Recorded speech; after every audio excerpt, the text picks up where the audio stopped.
Como eu havia dito ontem, os bolsonaristas rapidamente encontrariam algum tipo de desvio para tirar o foco da execução do Adriano da Nóbrega, do miliciano amiguinho dos Bolsonaros, que foi executado na Bahia essa semana. Iriam encontrar alguma coisa para tirar o foco disso e jogar para o outro lado o ataque. E esse pretexto, ocorreu ontem durante a CPMI das fake news, no depoimento do Hans River. O Hans River, ele trabalhou para uma empresa chamada Yakos, que é acusada de ter feito disparos em massa no WhatsApp durante a campanha eleitoral e que, de certo modo também, favoreceu o Bolsonaro. A Folha de São Paulo publicou uma reportagem no final de 2018, ou seja, durante a campanha eleitoral mesmo, revelando isso. Naquele momento, a Folha de São Paulo era um dos únicos jornais que estava comprando a briga frontal contra o Bolsonaro. Todos os demais jornais estavam equivalendo Haddad a Bolsonaro, como se fossem duas escolhas equivalentes de fato, como se fossem duas escolhas iguais, tanto fazia se fosse um ou outro. E a Folha de São Paulo foi o único grande veículo de comunicação, que eu me lembro pelo menos, que estava confrontando o bolsonarismo. E essa reportagem fez parte de uma série de reportagens sobre esses disparos em massa. A gente sabe o papel que as redes sociais tiveram nas eleições, como elas ajudaram a distorcer a percepção das pessoas, como elas ajudaram o eleitorado a se confundir ou a se equivocar ou a reforçar preconceitos para que o Bolsonaro ganhasse. Então esse Hans River, que foi uma das fontes dessa reportagem da Folha de São Paulo, foi lá depor, e o depoimento dele tem servido para os dois lados agora. E aqui é importante fazer uma observação rápida sobre isso. No fascismo, a primeira coisa que morre é a verdade. Você tem, por exemplo, o livro do Jason Stanley, que se chama Como Funciona o Fascismo, e ele fala muito bem sobre isso. Como no fascismo é importante desconectar o discurso da realidade, dos fatos. E hoje, o que menos importa no debate político no Brasil são os fatos, é a verdade.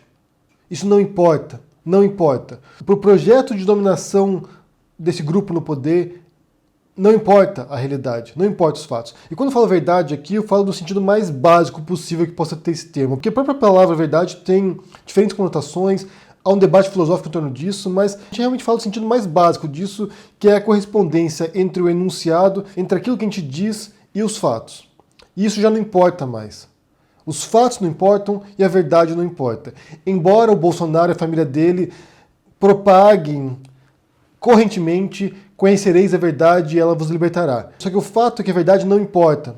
Não importa. Por exemplo, nesse caso aí do depoimento do Hans River, ele vai lá e mente na CPI das fake news, mentiu, tanto que agora eles querem indiciá-lo e talvez vá até preso por causa disso, porque ele mentiu na CPMI das fake news. E a Folha de São Paulo publicou várias reportagens mostrando como ele mentiu, como ele difamou a jornalista que o entrevistou, que é a Patrícia Campos Mello. Como eu disse, os bolsonaristas têm utilizado agora o depoimento dele como se fosse verdade absoluta e final sobre o assunto, então tem usado isso para atacar o PT, atacar a esquerda, enquanto que a esquerda tem utilizado as incongruências e as mentiras que ele disse na CPMI para mostrar como os bolsonaristas são desonestos. E de fato são, na verdade. De fato são. Como eu disse, a verdade não importa para eles. Então eu vou ler para vocês aqui alguns trechos de reportagem da Folha de São Paulo que mostra as mentiras do Hans River. Tem trechos do que ele disse e depois tem a Folha contestando, né? Então, por exemplo, ele diz o seguinte: só um detalhe, eu não encaminhei nada para a Folha. Eu entrei com a ação trabalhista contra a Yakos, contra a empresa que ele trabalhava, e de alguma maneira a Folha de São Paulo conseguiu o processo inteiro. A Folha responde: mentira, o processo é público e Hans encaminhou para a repórter documentos, áudios e fotos sobre o processo de disparo de mensagens em massa na empresa em que trabalhou. Daí eles põem aqui um print da conversa entre eles, entre a jornalista e o Hans. Depois ele falou o seguinte: falei, pô, tô lançando um livro aí, esse livro vai ser bacana. De repente, essa jornalista entrou em contato comigo, falando a respeito do meu livro. Eu fiquei até assim. Falei, bacana, vai me entrevistar, vai querer saber sobre o meu conteúdo, né? E ela vem até mim. E a Folha responde: mentira. A reportagem procurou Hans pela primeira vez por mensagem de WhatsApp para falar sobre o processo trabalhista que ele movia contra a empresa Yakos. E aqui tem o print do contato feito pelo jornalista. Vou ler para vocês aqui. O jornalista escreveu o seguinte para ele: oi Hans, tudo bem? Meu nome é Patrícia, sou jornalista da Folha de São Paulo. Estou fazendo uma matéria sobre empresas de marketing digital. Vi um processo trabalhista que você está movendo, acho que posso te ajudar e você pode me ajudar. Podemos falar? Então, aqui nesse print, Fica claro que a jornalista não se aproximou do Hans querendo falar sobre o livro dele, mas sim sobre o processo que ele movia contra a Jacobs e sobre a empresa na qual ele trabalhou. Então, mentira clara. Depois, o Hans River diz o seguinte: ah, mas eu quero ver seu notebook, se referindo a uma fala da Patrícia. Aí ela falou: eu tô com todo o seu processo na minha mão. Eu falei: mas como assim você está com todo o meu processo na sua mão? E como você conseguiu meu telefone? E ela não informou. Até hoje eu não sei como ela pegou meu telefone e como ela deve ter acesso a todo o processo. A Folha responde: mentira. O processo trabalhista é público. A reportagem pediu para ver o notebook porque Hans afirmou ter muitas fotos e vídeos. Posteriormente, ele enviou esses arquivos à reportagem. Outra afirmação do Hans River: o mais estranho é falar que eu cheguei na Folha de São Paulo e entreguei um conteúdo que eu entreguei para o Fórum Trabalhista, entendeu? A Folha responde: mentira. Hans enviou à Folha dezenas de fotos, vídeos e uma planilha com nomes e CPFs usados pela Jacobs para registrar chips de celular e garantir o disparo de lotes de mensagens em benefício de político. Daí eles põem aqui um print com as fotos enviadas pelo Hans River para a jornalista. Depois o Hans River diz o seguinte: tanto que, quando bateu o dia seguinte, eu estava em casa e falei: vou na Folha de São Paulo para saber se ela realmente é jornalista e se trabalha lá. Quando eu cheguei na Folha de São Paulo, fui tratado de maneira assim, tipo: mas ninguém te chamou aqui. Mas eu falei: estou procurando essa moça aqui. E mostra o livro da jornalista. E aí ela desceu, me recebeu e me levou para a redação. Houve uma discussão na redação. Quando eu virei as costas e fui embora, no dia seguinte ela publicou tudo isso aí dizendo que eu cheguei na Folha de São Paulo entregando a notícia para ela. E eu não entreguei nada para ela. A Folha responde: mentira. Hans esteve na redação no final de novembro de 2018 e enviou à reportagem dezenas de fotos, vídeos, troca de mensagens e uma planilha. Ele mudou de ideia após fechar acordo com a Jacobs, no caso do processo trabalhista. Daí ele disse o seguinte, o Hans River: ela estava perguntando se eu tinha feito a campanha jurídica do Bolsonaro e do Dória. E eu ainda falei para ela: olha, você me desculpa, mas isso aqui é uma questão de trabalho, que eu trabalhei em uma empresa e tudo mais. Só que o propósito de sua vinda aqui foi a respeito do meu livro, não foi a respeito do que eu trabalhei. Bem, isso aqui já está contestado na imagem inicial que foi mostrada ali do contato da jornalista com ele. Não foi a respeito do que eu trabalhei, do que deixei de trabalhar. Então ela intercalava com essas perguntas. Então assim, eu não fiz campanha para os dois, Dória e Bolsonaro. A Folha responde: mentira. Hans afirmou à época que não sabia quais campanhas teriam usado esse tipo de disparo de mensagem. A reportagem publicada em nenhum momento diz que esses dois candidatos fizeram disparos como esses. E esse é um ponto que os bolsonaristas estão atacando, porque dizem que a reportagem diz sim isso. E a reportagem não diz isso.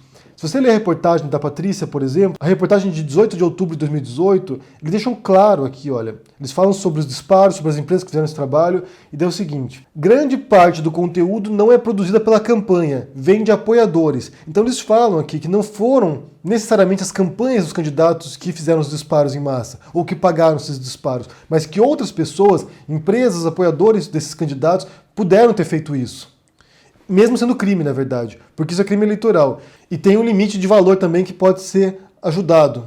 Depois o Hans diz o seguinte: eu vou deixar mais claro, mas muito mais claro, porque eu acho que eu não fui muito direto nessa situação da jornalista. Ela queria sair comigo e eu não dei interesse para ela.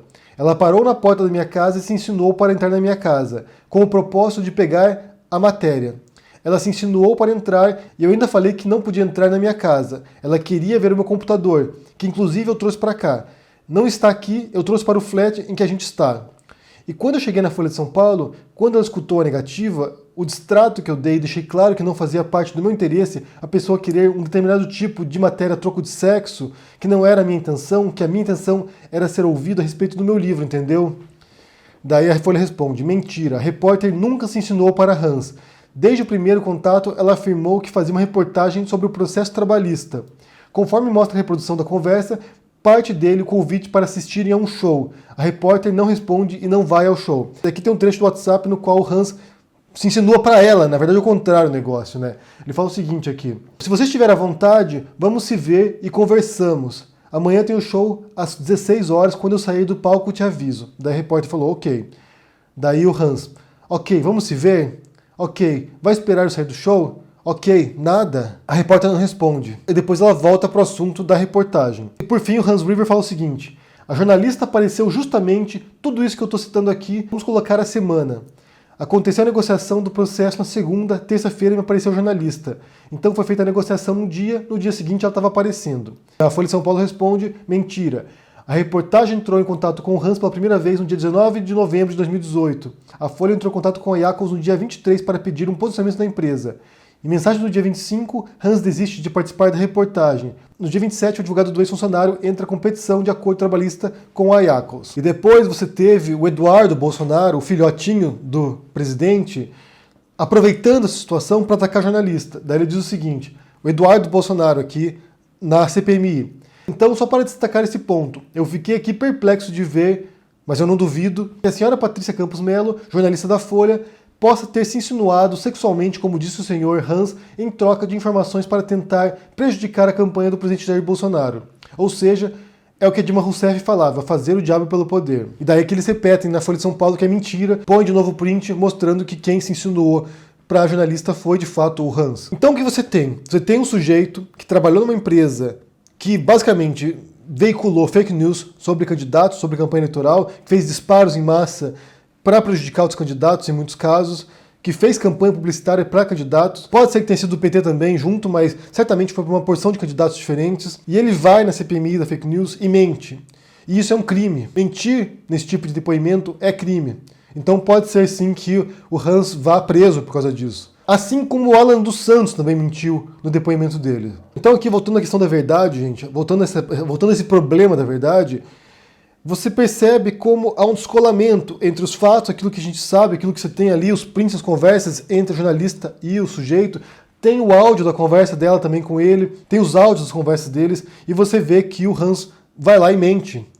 E essa mentira dele serve de munição para a extrema-direita brasileira agora, para atacar jornalistas, para atacar a imprensa, para atacar a esquerda. Que fique muito claro aqui, eu já falei anteriormente em várias circunstâncias, que fique muito claro aqui, esse projeto de destruição da imprensa é algo proposital, intencional, para destruir esse elo entre esses veículos que noticiam os fatos, a realidade, com seus viés, obviamente, com suas propostas editoriais, obviamente, mas tem o objetivo de destruir a credibilidade desses canais para que os bolsonaristas não ouçam a Folha de São Paulo. E aqui tem um aspecto muito curioso, porque durante muitos anos você tinha grupos da esquerda atacando a imprensa, dizendo que a imprensa era contra o presidente, que era contra o PT, que era contra grupos da esquerda, e agora você tem os bolsonaristas jogando do mesmo modo também, dizendo que a imprensa é vendida, que a imprensa é petista. O Hans River vai lá e fala que a jornalista é petista, que a Folha de São Paulo é petista, que serve de interesses petistas, ou seja, você tem duas posições totalmente opostas. Ou uma é verdadeira e outra é falsa, ou as duas são completamente falsas. Porque a imprensa não pode ser antipetista e petista ao mesmo tempo. E aqui a gente entra mais uma vez nessas falsas dicotomias, nessa visão binária da realidade, nessa visão simplificada da realidade, como se só tivesse duas posições no mundo. Como se a imprensa não pudesse criticar o PT e criticar também o Bolsonaro. Como se o fato da imprensa criticar o PT implicasse que a imprensa fosse vendida, golpista, fascista, e do mesmo modo como se a imprensa criticasse o Bolsonaro, ela fosse comunista, petista, lulista. É uma visão simplificada, errônea, equivocada, simplória. Eu disse no começo desse vídeo aqui que o fascismo, a primeira etapa dele é a desconexão dos fatos e do discurso. É a desconexão da verdade com os fatos. É a quebra da verdade, é o fim da verdade. Isso é real. Mas a política também, a política normal mesmo, a política não fascista, também parte dessa desconexão entre verdade e fatos. Quando o candidato vai lá e diz para você, eu vou fazer isso, isso, isso e isso, quando ele vai lá e expõe seus projetos, você sabe que ele está mentindo. Você sabe que ele não tem condições de fazer aquilo. Você sabe que ele vai fazer uma dessas 20 coisas que ele enumerou, porque ele não pode cumprir o que ele prometeu. Você sabe disso. E você vota nessa pessoa mesmo assim porque você compra o pacote de valores dele. Aquilo que ele representa. Esse candidato representa o trabalhador. Eu sou trabalhador, então vou votar nele. Esse candidato representa a classe média. Eu sou classe média, vou votar nele. Esse candidato representa a elite. Eu sou da elite, vou votar nele. Às vezes você se engana também. Às vezes tem um candidato que representa a elite e você vota nele porque você acha que ele te representa também e você é enganado. Mas a política é essa desconexão entre verdade e fatos. Historicamente, tradicionalmente. Mas mesmo assim, as pessoas compram esses projetos, essas ideias, esses valores, esse conjunto ideológico por motivação individual, por motivação própria, por motivação de classe, por julgar de maneira correta ou incorreta que aquilo ali é melhor para você e para o seu país. Mas no caso do fascista, no caso de alguém como Bolsonaro, por exemplo, que agora há poucas dúvidas de que tem um governo fascista no poder, depois do Alvim, por exemplo, vir com fala nazista, é difícil tentar atenuar esse tipo de vínculo. A destruição da verdade é crucial para eles, para que você não saiba se orientar, para que você não saiba mais separar as coisas, para para que você se confunda, para que você esteja sempre perdido em meio a algo meio difuso, meio amorfo, para que você não saiba distinguir mais os fatos. E é o que eles fazem. A destruição da credibilidade da imprensa é um desses projetos, de destruição dos fatos e de sua conexão com a verdade. É importante que eles confundam as pessoas. E o ataque ao Glenn Greenwald, o ataque à Constança do Estadão que houve ano passado, o ataque à Patrícia agora da Folha, são projetos de destruição dessa imprensa que ainda consegue transmitir os fatos para as pessoas. Como eu disse, com seus vieses, com suas propostas editoriais, mas ainda tem respeito aos fatos. Porque a mídia bolsonarista, a mídia alternativa deles, não tem menor compromisso com os fatos. Eles inventam notícias, propagam fake news, como fez o Eduardo Bolsonaro, por exemplo, ali, eles não têm respeito nenhum pela realidade. O que importa é o projeto de poder deles. Eles que tanto criticaram outros projetos de poder, vem agora com esse projeto reacionário, atrasado, obscurantista, destruidor. E vale lembrar, para ressaltar aqui, para não desviar o foco de ontem, vinculados a grupos criminosos cariocas, a milicianos no Rio de Janeiro, e que eles estão até o pescoço do lado nisso. Caso Marielle, Adriano da Nóbrega agora, Queiroz, não nos esqueçamos disso. Eu quero saber o que vocês pensam sobre essa história da Folha de São Paulo agora, se vocês acompanharam a CPMI ontem, das fake news, o depoimento do Hans River. O que você pensa sobre tudo isso aqui? Sobre as mentiras, sobre esse projeto deles de destruição da imprensa? Me diz aí no comentário, deixa o joinha, assina o canal, ajude no apoio, a gente se vê por aí. Abraço e até mais. Tchau.